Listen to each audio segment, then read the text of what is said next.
This is the quick deploy carrier for the FTEC-LAD sound grenade.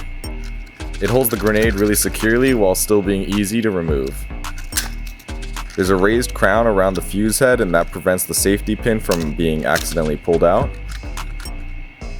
It also has this retractable clip here. This can be used for pin retention and enables one-handed operation.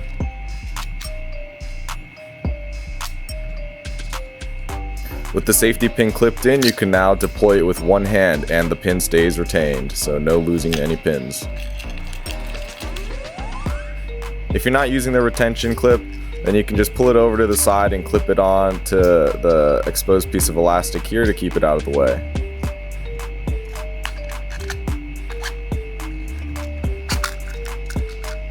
Here's the MOLLE attachment system. It features this locked bar that weaves in between the MOLLE webbing.